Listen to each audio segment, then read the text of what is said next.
तो आज हम लोग बात करेंगे ऊर्ध्वाधर वितरण जो है उसके बारे में। वनस्पति कैसे पाया जाएगा, हिमालय में कौन सी वनस्पति होगी, पूर्वी हिमालय में वनस्पतियाँ कौन सी होगा ना, इस तरह से जो हिमालय में वनस्पतियाँ होंगी उनके बारे में भी डिस्कस करेंगे। ठीक है, तो देखो समुद्र जल स्तर से 900 मीटर की ऊंचाई, पहले बताया था 900 मीटर की ऊंचाई के बाद जो है भारत में पर्वतीय क्षेत्रों में वनस्पति का जो विकास होता है ना, वो वर्षा की मात्रा की अपेक्षा तापमान पर ज्यादा निर्भर करता है।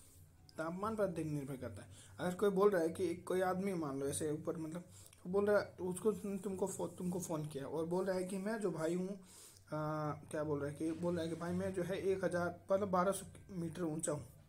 ठीक है, समुद्र से मैं 1200 मीटर की ऊंचाई पर खड़ा हूँ और यहाँ पर जो है मेरे को वर्षा ज्यादा प्रभावित कर रही है ना। और नहीं, वो बोलेगा मेरे को यहाँ टेम्परेचर, वो यह बोलेगा कि मेरे को यहाँ टेम्परेचर नहीं, वर्षा ज्यादा प्रभावित, वर्षा नहीं, यहाँ टेम्परेचर ज्यादा प्रभावित कर रहा है। ठीक है, तो ये तो समझ लेना, ये बात एकदम सही बोल रहा है। मतलब जो है अगर आप 900 मीटर से, ये 900 मान लो नहीं, यहाँ 900 है, तो अगर आप 900 मीटर से ऊपर जाओगे तो फिर वहाँ रेन जो है कम प्रभावित करना स्टार्ट कर देती है, टेम्परेचर का प्रभाव ज़्यादा बढ़ जाता है। ठीक है, वनस्पतियों पर। ठीक है, ये ध्यान रखना। तो अब ये सिंपली मान लो कि भाई, इसलिए ऊंचाई में जैसी वृद्धि होगी उसके साथ ही तापमान में आने वाली कमी के कारण प्राकृतिक वनस्पति का विकास भी डिपेंड करता है कि किस तरह की वनस्पति वहाँ उत्पन्न हुई है। जैसे पहले जो सबसे नीचे तुमको मिलेगी उष्णकटिबंधीय मिलेगी, फिर समशीतोष्ण मिलेगी, फिर शंकुधारी मिलेगी, फिर तुमको टुंड्रा वन मिलेगा। इस तरह से टुंड्रा वन सबसे ऊपर हो गया, ठीक है, फिर शंकुधारी हो गए, फिर तुम्हारा समशीतोष्ण हो गया, समशीतोष्ण जो है शीतोष्ण, फिर तुम्हारा उष्णकटिबंधीय हो गया। तो इस तरह से, ठीक है, सबसे ऊपर टुंड्रा, फिर तुम्हारा फिर जो है शंकुधारी, CSD कर दो, शंकुधारी, फिर समशीतोष्ण, फिर उष्णकटिबंधीय, इस तरह से वन पाए जाएंगे। ठीक है, देखो तापमान के आधार पर प्राकृतिक वनस्पतियों के ऊर्ध्वाधर वितरण को दो वर्गों में विभाजित है, एक प्रायद्वीपीय और एक हिमालय। ठीक है, एक प्रायद्वीपीय भारत की मतलब ऊपर से नीचे जाएंगे भाई, दो तरह के पहाड़ है ना, जैसे कि भाई एक तो जैसे मान लो भारत बनाएंगे तो एक तो हिमालय हो गया। ठीक है, हिमालय, और ये नीचे प्रायद्वीपीय भारत में भी तो पहाड़ हैं, तो इन दोनों के बारे में बात करेंगे। यहाँ पे पाए जाने वाले भी तो वनस्पति जो है टेम्परेचर पर डिपेंड करिए। यहाँ पे भी तो 900 मीटर से ऊपर ही की है जब पहाड़ियाँ, ऐसा थोड़ी है कि सारे पहाड़ 900 मीटर से छोटे हैं, 900 मीटर से ऊपर है, तो वो उनका भी नाम लेना पड़ेगा। तो दोनों के बारे में हम लोग पढ़ना पड़ेगा। ठीक है, तो पहले हम लोग जब प्रायद्वीप के बारे में पढ़ेंगे। ठीक है, प्रायद्वीपीय भारत की जो है प्राकृतिक जो वनस्पतियां हैं, है ना, प्रायद्वीपीय भारत के पर्वतीय क्षेत्र की प्राकृतिक वनस्पति, स्पेशली प्रायद्वीपीय भारत के पर्वतीय क्षेत्र की प्राकृतिक वनस्पति हम लोग पढ़ रहे हैं। ठीक है, तो देखो प्रायद्वीपीय भारत में निम्न अक्षांशीय भौगोलिक अवस्थिति, देखो आप क्या बोलोगे भाई, क्योंकि देखो प्रायद्वीपीय भारत जो है वो सिंपली ऐसा है, देखो ऐसे क्या है, इस तरह से ना,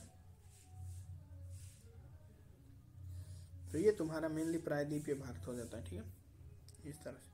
तो ये प्रायद्वीपीय भारत जो है, इसका जो है अक्षांश यहाँ पे इस यहाँ पे निकलता है। ठीक है, तो इसका जो है निम्न अक्षांश है, ठीक है, निम्न अक्षांश है स्थिति है। ठीक है, अक्षांशों के पास नहीं है ज्यादा, अक्षांशों से थोड़ा दूर है कि नहीं। तो निम्न अक्षांशीय स्थिति होने के कारण, निम्न अक्षांशीय स्थिति भौगोलिक अवस्थिति होने के कारण या औसत ऊंचाई कम तथा औसत तापमान अपेक्षाकृत अधिक रहता है। यहाँ पे औसत ऊंचाई तो कम है, जैसे भाई उतना ऊंचा तो नहीं मिलेगा ना भाई, जितना तुम्हारा क्या नाम हिमालय में 6-6 हजार मीटर की ऊंचाई में रहती है, यहाँ तो 2000-3000, तो औसत ऊंचाई भी उतनी की नहीं है और औसत तापमान ज़्यादा है यहाँ पे। ठीक है, जिसके कारण यहाँ ऊंचे पर्वतीय क्षेत्रों में शंकुधारी और टुंड्रा तो नहीं मिलेगा। ठीक है, जब हम लोग बात कर रहे थे कि टुंड्रा वन मिलेंगे, फिर शंकुधारी मिलेंगे, फिर समशीतोष्ण मिलेंगे, फिर उष्णकटिबंधीय, तो यहाँ तो ये दोनों मिलेंगे नहीं। ठीक है, ये दोनों तो कट गए, तो कौन बच गए, समशीतोष्ण और उष्णकटिबंधीय, है ना। तो जो टुंड्रा वन होंगे वो फिर जो वन होंगे, फिर या सब जो है शंकुधारी वन होंगे, वो तो यहाँ मिलेंगे नहीं। तो कोई पूछ लेगा कि निम्न में से कौन सा पेड़ है वो प्रायद्वीपीय भारत में नहीं मिलेंगे, तो ऑब्वियसली भाई टुंड्रा वन नहीं मिलेंगे, और शंकुधारी जो शंकुधारी वन की श्रेणी में आते हैं वो काट देना, जो टुंड्रा वन के टुंड्रा वन में या टुंड्रा जो पेड़ है उनको काट देना। मतलब पेड़ काटने नहीं बोल रहे हैं, उन ऑप्शंस को काटने बोल रहे हैं। ठीक है, फिर समशीतोष्ण में जो आएंगे उसको टिक कर देना कि भाई हाँ ये समशीतोष्ण वाले पेड़ हैं तो ये जरूर पाया जाए सकते हैं। फिर उष्णकटिबंधीय वाले पेड़ जो हैं वो हो सकता है प्रायद्वीपीय भारत में पाए जाए, है ना, मतलब पाए जाएंगे, हो सकते हैं, मीन्स ये नहीं है कि नहीं पाए जाएंगे। ठीक है। तो इसने बता दिया कि शंकुधारी और टुंड्रा वनस्पति का विकास नहीं हो पाता है, इतना ऊंचा तो है नहीं, इसलिए क्या होता है ना कि उतना और ज़्यादा तापमान रहता है यहाँ पे, तो उतना ऊंचा नहीं हो इतना ना ऊंचा होने के कारण टुंड्रा और क्या नाम शंकुधारी दोनों पेड़ नहीं मिलते हैं। प्रायद्वीपीय भारत में पर्वतीय वन पश्चिमी घाट, विंध्याचल और नीलगिरी पर्वत श्रृंखलाओं में पाए जाते हैं। बता दिया कहाँ कहाँ, पश्चिमी घाट में, विंध्याचल में और नीलगिरी में, ठीक है। ये पर्वत श्रृंखलाएं उष्ण कटिबंध में पड़ती है, ये पर्वत श्रृंखलाएं ये उष्ण कटिबंध में पड़ती है तथा समुद्र जल से इनकी ऊंचाई जो है लगभग 1500 मीटर है। इसलिए ऊंचाई वाले क्षेत्रों में शीतोष्ण कटिबंधीय, हम पहले बोले, अब देखो दो दोनों है नहीं तो इसके जस्ट ऊपर कौन नीचे कौन आ गया, समशीतोष्ण है ना। तो शीतोष्ण कटिबंधीय वनस्पति व निचले क्षेत्रों में उपोष्ण कटिबंधीय वनस्पति पाई जाएगी, ठीक है। हम देखो ऐसा क्रम क्या था, फिर से याद करो। देखो टुंड्रा वन, फिर शंकुधारी वन, ठीक है, फिर यहाँ पर देखो शीतोष्ण वन पाए जाएंगे, ये देखो शीतोष्ण वन या समशीतोष्ण जिसको बोल सकते हो।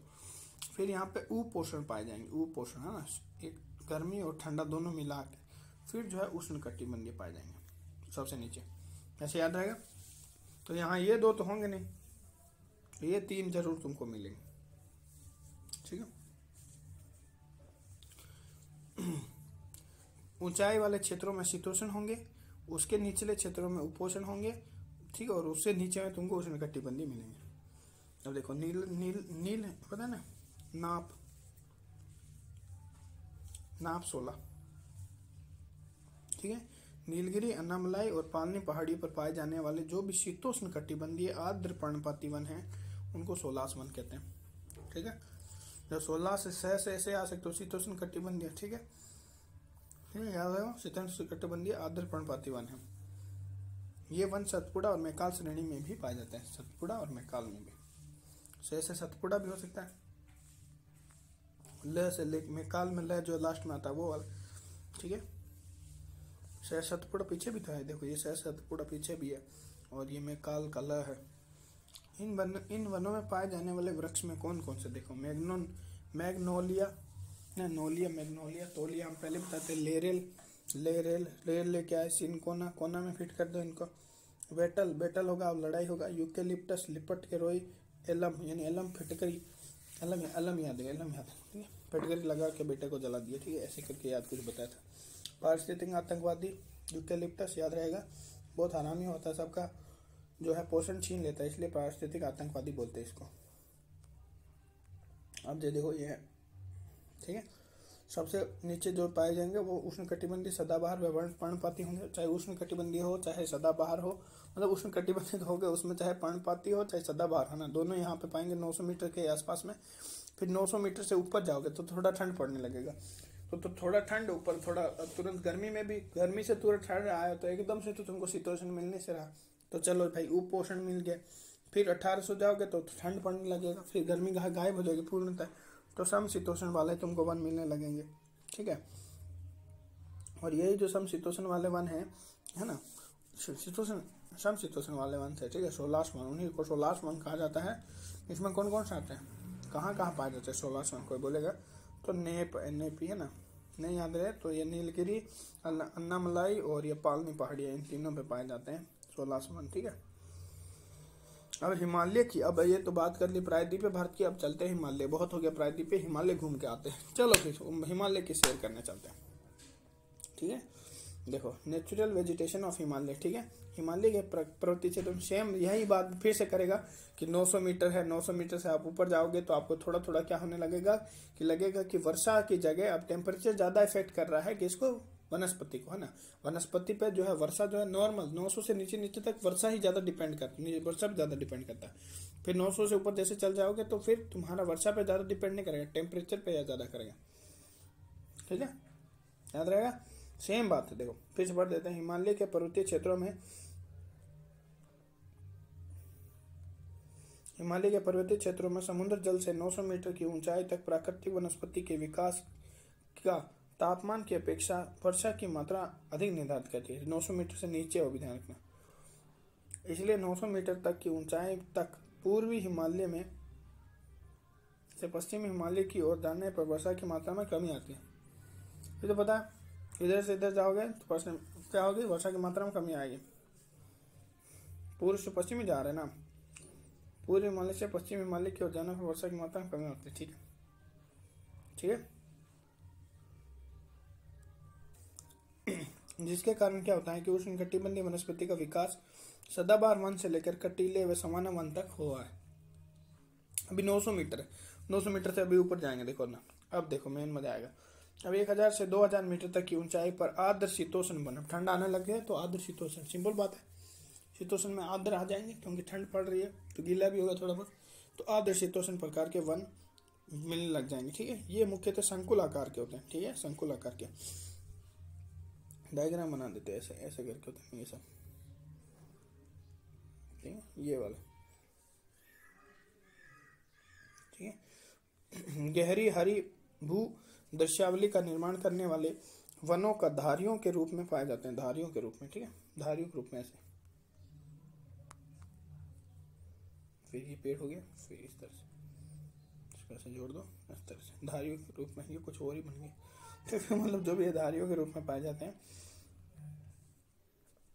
यहाँ सदाबहार, ओक, बांज और चेस्टनट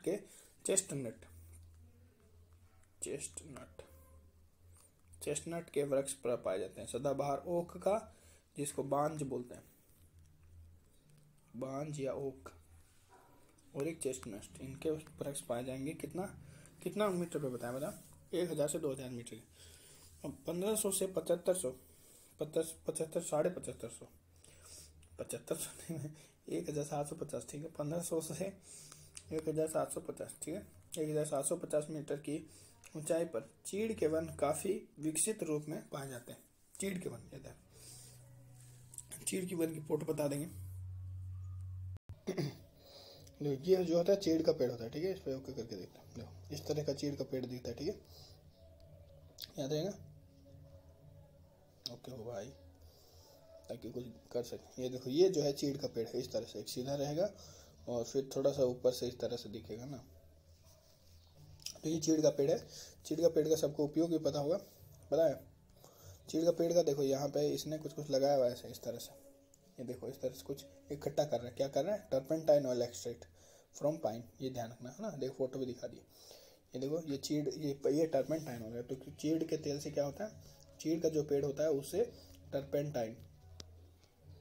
टर्पेंटाइन जो भी इंग्लिश में लिख देते रुको, क्योंकि इसके बारे में मेरे को थोड़ा बहुत पता है।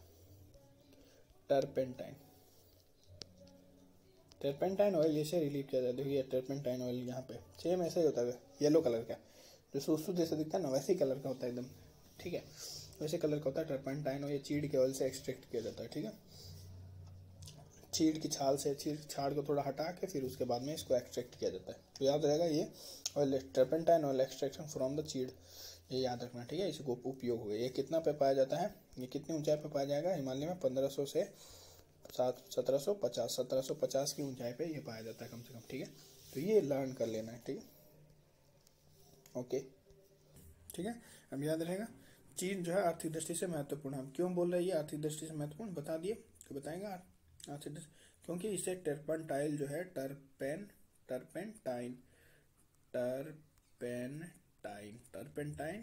जो है, ये टर्पाइन ऑयल, कोई टर्पेंटाइन बोलते हैं, कोई टर्पाइन बोलते हैं, कुछ भी बोल दो।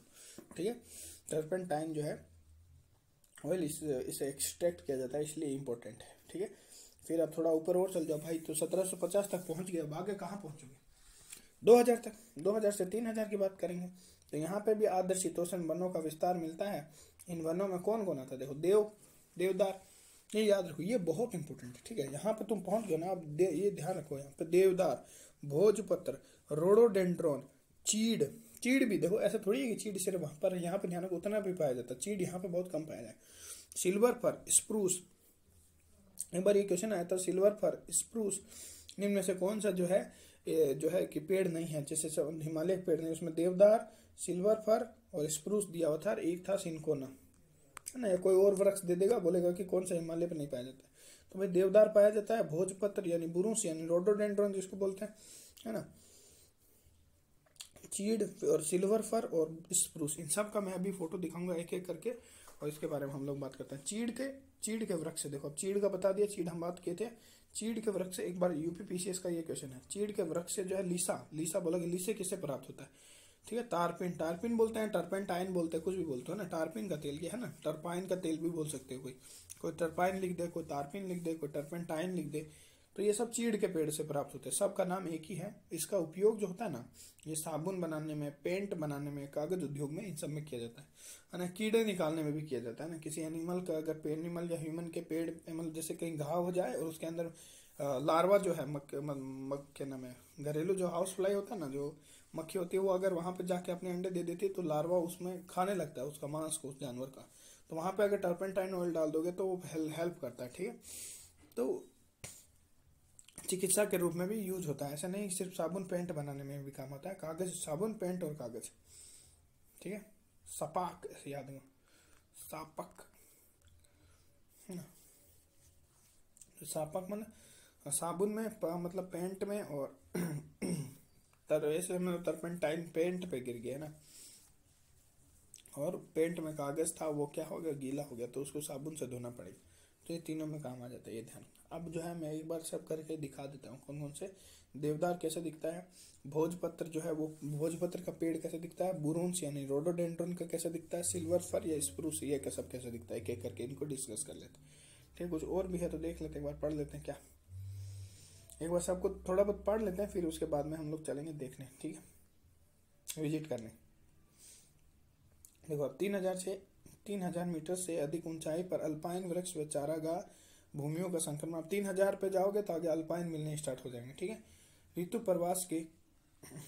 प्रवास करने वाले समुदाय जो होते हैं ना, जैसे ऋतु प्रवास करने वाले समुदाय जैसे कि गुज्जर, बक्करवाल, गद्दी, भुटिया, इन चारागाहों का भरपूर उपयोग करते हैं। ठीक है।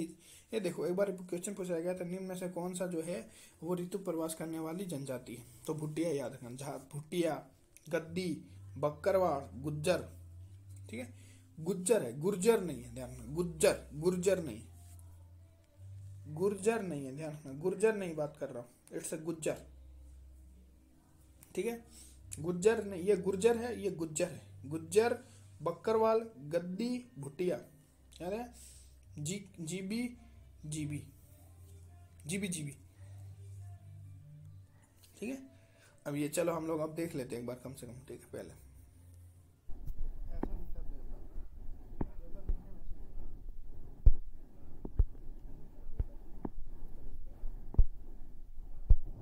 और भी एक दो फोटो और देख लेते हैं देवदार का, जैसे कि देवदार जो दिखा ना, इसको क्या बोलो, देवदारा, सेड्रस देवदारा, ये उत्तराखंड में जो पाया जाता है। ठीक है। ढूंढेगा देवदार पाया जाता है, बिल्कुल पाया जाता है भाई। ठीक है। बेनिफिट्स दिखा रहा है, देखो ये ऐसे इसका फल लगा रहता है।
ठीक है।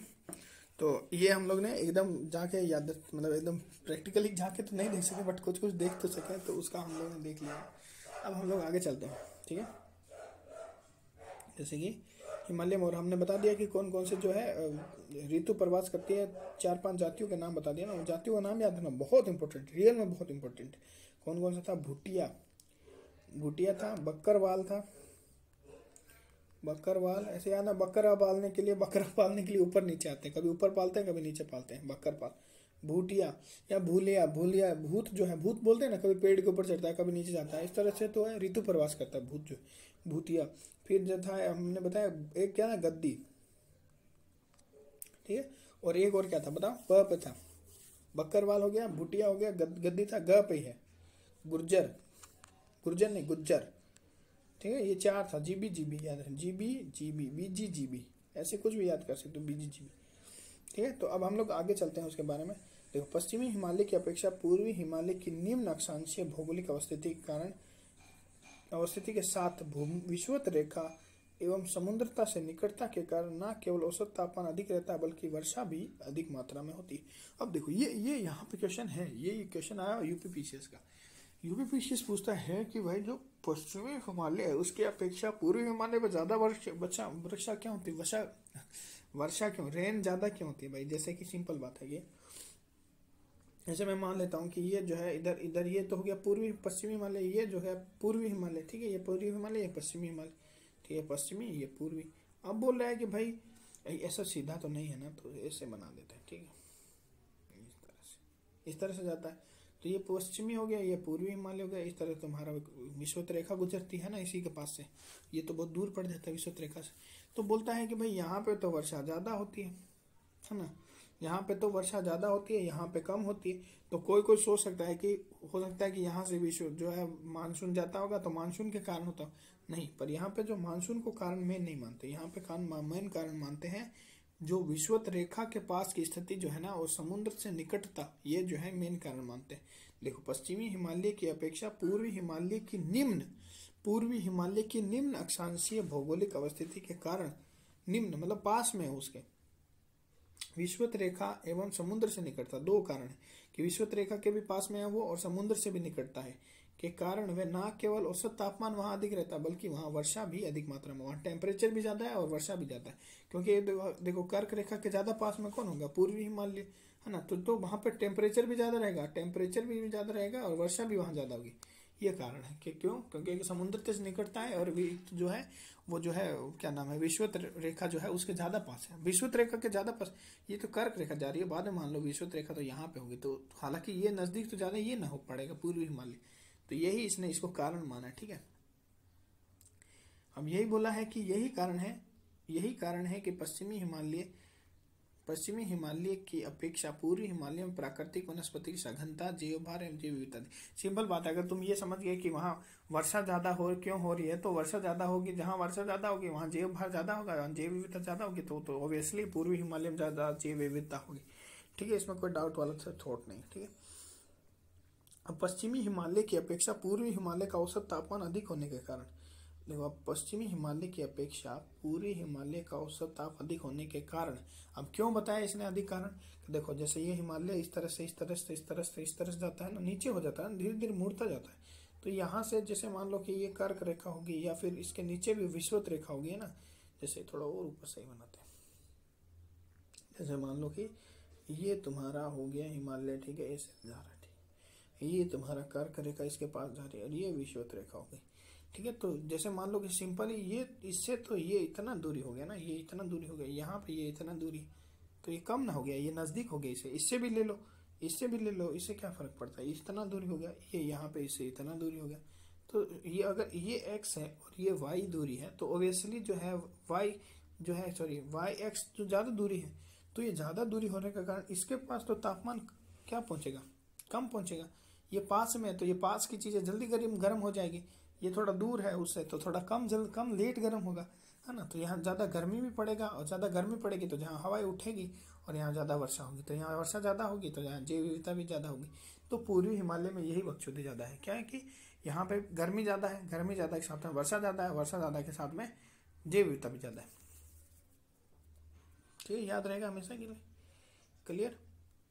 चलो अब देखो, हिमालय, पश्चिमी हिमालय की अपेक्षा समुद्र वाला प्रभाव भी है, ध्यान रखना, समुद्र वाला भी दूरी नहीं छूटना चाहिए। समुद्र ज्यादा नजदीक है उसके, है ना, समुद्र ज्यादा नजदीक पड़ता है उसके इन कंपेयर टू पूर्वी पश्चिमी हिमालय। ठीक है, पश्चिमी हिमालय की अपेक्षा पूर्वी हिमालय का औसत तापमान अधिक होगा, सही बात है। ठीक है, तो ये सभी कारण, तापमान अधिक होने के कारण सभी प्रकार की प्राकृतिक वनस्पतियों का अधिक ऊंचाई तक विस्तार हुआ है ना, तो यहाँ पे प्राकृतिक वनस्पति भी ज्यादा ऊंचाई तक पाएगी। ठीक है, उदाहरण के तौर पर पश्चिमी हिमालय में शंकुध, देखो ये भी ध्यान रखना, ये भी यहाँ पे भी ये वाला है ना, यहाँ पे प्राकृतिक वनस्पति ज्यादा ऊंचाई तक है ना। जैसे पश्चिमी हिमालय में तुम चल जाओगे ना, तो पश्चिमी हिमालय में तुम जैसे मान लो कि 3000-4000 के आसपास जाओगे, तो फिर तुमको बहुत मुश्किल से कुछ कुछ वनस्पति मिलेगी, पर यहाँ पे तो मिलेगी तुमको, क्योंकि यहाँ पे ये वाला सिस्टम है ना, अक्षांश वाला और जो है समुद्र की निकटता वाला कारण लग जाएगा, तो यहाँ पे ये वाला बकचोदी पेल देता है, तो उसके कारण क्या होता है ना कि वो वहाँ पे ज्यादा ऊंचाई तक तुमको पेड़ पौधे मिलेंगे, कहाँ पे, पूर्वी हिमालय पे। ठीक है, उदाहरण के तौर पर बोला है कि उदाहरण के तौर पर पश्चिमी हिमालय में शंकुधारी एवं टुंड्रा वनस्पति कम ऊंचाई से ही मिलने लगती है। कहाँ पे, पश्चिमी हिमालय में। अगर मान लो बोलो कहीं पे तुमको बोल दिया, सिंपल ही है ना, कि भाई ये जो है क्या बोलते हैं कि ये जो मान लो एक ये पश्चिमी हिमालय का हम ले रहे हैं, और एक इतना ही मान लो बराबर का ले रहे हैं, जो भी बराबर का लेते हैं, समान, ये पूर्वी हिमालय का, ये पश्चिमी हो गया, इधर पूर्वी हो गया। ठीक है, एक आदमी है जो एक्स आदमी है और एक इधर वाई है, ये दोनों चढ़ते हैं पश्चिमी हिमालय पे, पूर्वी हिमालय पे। तो ये बोलने जो है ना, क्या नाम है कि एक्स बोलने लगेगा कि मेरे को तो है वो रुको एक बार फिर से,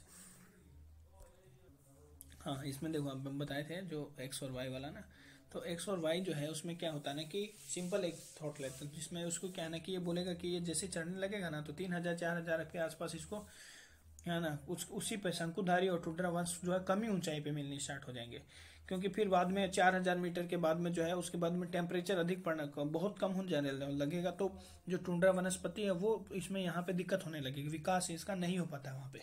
4000 से पश्चिमी में 4000 के ऊपर चल गए ना, तो फिर वहाँ टुंड्रा वनस्पति का विकास बहुत मुश्किल, विरल हो जाता है। ठीक है, परंतु यहाँ पे क्या है, टेम्परेचर बहुत बढ़िया है, टेम्परेचर काफी हाई है, तो यहाँ पे तुम 4000 मीटर तक जाओ, उससे भी अधिक ऊंचाई पर तुमको टुंड्रा वनस्पति का विकास मिलेगा। यहाँ पे 4000 मीटर, इस वाले में 4000 के मीटर की ऊंचाई में, क्योंकि टेम्परेचर यहाँ पे तुम्हारे समुद्र से दूरी है, साथ में तापमान यहाँ कम पड़ता है, तो यहाँ पे ये दिक्कत है कि यहाँ पे क्या है ना कि 4000 मीटर पे तो बहुत ज्यादा टेम्परेचर कम हो जाता है, तो इतना पे क्या है ना वनस्पति उगने में हालत खराब हो जाती है। तो यहाँ पे जाते जाते 4000 मीटर तक जाते जाते तुमको क्या है ना कि टुंड्रा वनस्पति मिलना बहुत कम हो जाएगी, मतलब ना के बराबर। यही इसने लिखा है, तो इसने क्या लिखा है कि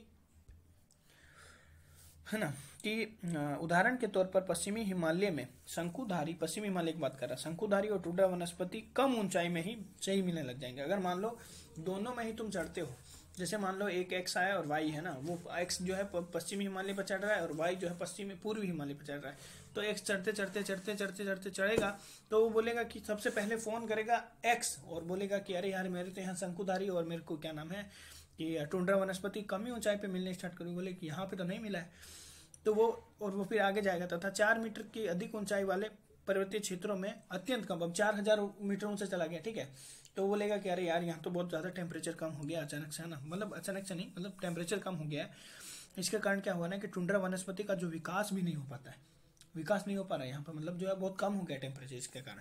पर ये अब ये फोन करेगा, हम बोलेगा कि अरे यार पूर्वी हिमालय में जो है पर्वतीय क्षेत्रों में 4000 मीटर से भी अधिक ऊंचाई पर जो है टुंड्रा वनस्पति का विकास हुआ है। बोला अरे यार ऐसा क्यों, तो फिर वो बताएगा कि अरे देखो भाई जो पूर्वी हिमालय जो है उसमें क्या है, ज्यादा तापमान वैसे भी पड़ता है और समुद्र के साथ निकटता है, वर्षा वर्षा ज्यादा होती है, तो क्या होता है ना कि यहाँ पे जो है 4000 मीटर तक क्या ना ठीक ठीक टेम्परेचर, मतलब उतना भी में भी कम होता ही होगा, बट उतना विरल नहीं हो पाता होगा, जिसके कारण जो है कि यहाँ पे 4000 मीटर के भी ऊपर टुंड्रा वन पाए जा रहे हैं। ये एक डिफेक्ट है, यानी यार कोई पूछेगा तो कि भाई हम एक एक्स है और एक वाई है, ठीक है, वो 4000 मीटर के भी ऊपर उसको टुंड्रा वन मिल रहा है, तो मतलब वो कौन से हिमालय पे, वो कहाँ पे, तो वो पहला ऑप्शन देगा कि वो प्रायद्वीप पर है, वो दूसरा ऑप्शन देगा कि यहाँ पर मतलब क्या नाम है कि दक्कन के पठार पर है, तीसरा ऑप्शन देगा वो पूर्वी हिमालय पर है, चौथा ऑप्शन देगा पश्चिमी हिमालय। तो आंसर कौन सा जाएगा? पूर्वी हिमालय, क्योंकि पूर्वी हिमालय में ही 4000 मीटर के ऊपर ज्यादातर टुंड्रा वन मतलब टुंड्रा वन मिलेंगे तुमको। प्रायद्वीप में तो टुंड्रा वन और शंकुधारी दोनों ही नहीं मिलेंगे।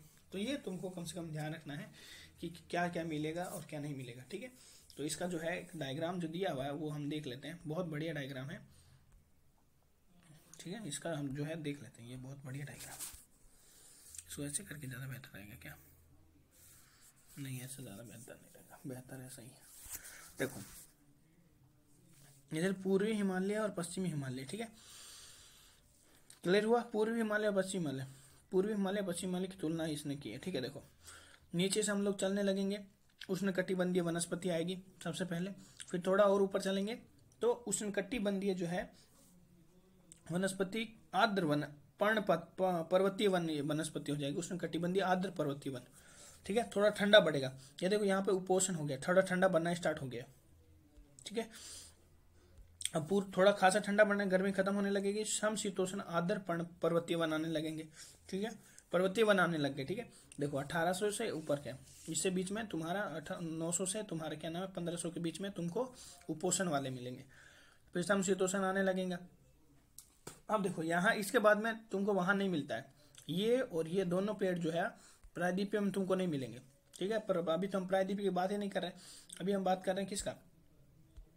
अभी हम बात कर रहे हैं इसके आगे पश्चिमी और पूर्वी का मतलब जो है डिफरेंस हम लोग निकाल रहे हैं, ठीक है। तो इसके अब समशीतोष्ण के बाद में शंकुधारी मिलने स्टार्ट होंगे, ठीक है। शंकुधारी हमको लगभग 2700 से लगभग 3300 मीटर तक मिलते जाएंगे। अब देखो यहाँ पे जो है ना, ये जो है 3000 मीटर तक मिलने स्टार्ट होंगे, 3000 मीटर तक रहेंगे, 3000 से 3300, यहाँ 3300 के बाद में थोड़ा सा स्टार्ट हुआ है, ठीक है। यहाँ पे शंकुधारी जो है 3000 के बाद में स्टार्ट हो गया, यहाँ 3300 के बाद में स्टार्ट बताया इसको, ठीक है, मतलब थोड़ा लेट से स्टार्ट हो गया वहाँ पे। और यहाँ पे देखो पश्चिमी हिमालय में किसी भी वनस्पति का विकास नहीं होगा, 4000 मीटर जो है वहाँ पे पहुँचने के बाद में, यहाँ पे 4000 के बाद में किसी भी वनस्पति कोई वनस्पति नहीं मिलेगी, पर टुंड्रा में मिल सकती है, ठीक है, टुंड्रा मिल सकती है 4000 वनस्पति में अगर पूर्वी हिमालय है तो ये है। फिर अब जो है नीचे दिया गया है, इसको भी एक बार देख लेते हैं कि जैसे कौन कौन सी वनस्पति जो वर्षा की मात्रा के आधार पर मिलेगी, ठीक है। जैसे मान लो उसको सेट करना बोल दिया, तो सबसे पहले सदाबहार वनस्पति मिलेगी, ठीक है, ठीक है, कोई दिक्कत नहीं। पहले सबसे ज़्यादा सदाबहार वन है, उसके बाद में जो है उसके बाद में थोड़ी कम होगी अर्ध सदाबहार, आदि सदाबहार, फिर आर्द्र पर्णपाती, फिर शुष्क पर्णपाती, फिर कटेले एवं सवाना। इसमें कोई डाउट नहीं, इसमें कोई डाउट नहीं, इसमें कोई डाउट नहीं, किसी को भी डाउट नहीं होना चाहिए, ठीक है। सबसे ज़्यादा वर्षा कहाँ होती है? सदाबहार में। उसके बाद में अर्ध सदाबहार, थोड़ा सदाबहार से कम ले लो, अर्ध, ठीक है, अर्ध बोला, आर्द्र नहीं बोला, ध्यान रखना, ठीक है। फिर जो है आर्द्र पर्णपाती, फिर शुष्क पर्णपाती, फिर सवाना, कटीले जो भी है वो सब उसके बाद में आ जाएंगे, ठीक है। तो इसके बाद में जो है एक घास पर भूमि वनस्पति जो है उसके बारे में हम लोग थोड़ा डिस्कस करेंगे। तब तक के लिए थैंक यू।